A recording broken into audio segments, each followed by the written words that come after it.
After returning from his fifth voyage, Sinbad promised himself that he would never turn toward the sea again. He had wealth, honor, and a comfortable life in Baghdad. His days passed in peace, and his nights were calm and restful. But as time went by, a strange emptiness began to grow inside him. On quiet nights, he seemed to hear the sound of waves, to feel the salty scent of the wind, and to see visions of distant lands drifting before his eyes. He finally understood that the sea flowed in his blood, and escaping it was impossible. At last, Sinbad decided to board a ship once more. This was his sixth voyage. This time he was more cautious than ever, yet his heart still carried the old hope that perhaps fate would be kinder to him now. The ship sailed from Baghdad, and for many days the journey remained peaceful. The sea was blue and calm. Sailors sang as they worked, and at night, the star-filled sky made the voyage feel almost magical. Sinbad began to believe that his worries had been unnecessary. But the sea can reveal its true nature at any moment. One night, fierce winds rose without warning. Dark clouds covered the sky, and flashes of lightning lit up the ocean. The waves grew taller and taller, tossing the ship like a toy. Sailors shouted, ropes snapped, and within moments, a monstrous wave split the ship apart.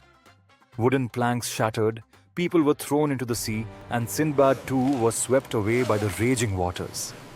Hours later, when he regained consciousness, he found himself lying in a strange place. Jagged, towering rocks surrounded him, and something sparkled across the ground. When he looked closely, his eyes widened in disbelief. Diamonds were scattered everywhere. At first, the place seemed like a dream, but then he heard a terrifying hissing sound.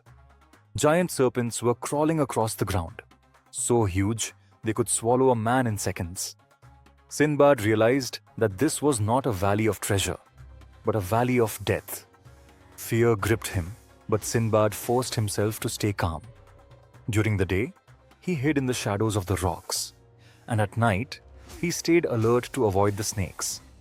Days passed in this manner. Hunger and thirst weakened him, yet he refused to surrender. Then he noticed enormous vultures circling above, swooping down to carry pieces of fallen meat back into the sky. He remembered the stories of old merchants who used this very method to collect diamonds. Gathering his courage, Sinbad wrapped himself in the skin of a dead animal and lay motionless on the ground. After some time, a massive vulture descended, mistook him for flesh, and lifted him into the air with its powerful claws. As he soared upward, Sinbad's breath nearly stopped, but he did not move. The vulture carried him out of the valley and dropped him onto a high cliff before flying away. The moment he was free, Sinbad ran with all his strength. He had escaped the valley of death. Yet his trials were not over.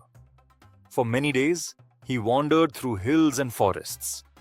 His body was broken by hunger, his feet blistered, and his throat burned with thirst. One day, he saw the sea in the distance. Near the shore, several merchant ships were anchored. Seeing his condition, the merchants took him aboard, fed him, and cared for him. When he regained his strength, Sinbad told them his entire story. The merchants were astonished by his courage and his fate. After a long journey, Sinbad finally returned to Baghdad. This time, there was no impatience on his face. He had learned that every voyage brings not only wealth, but also a new lesson in life. He told himself that perhaps he should now stay away from the sea. Yet in some quiet corner of his heart, he knew that the call of the ocean would one day summon him again.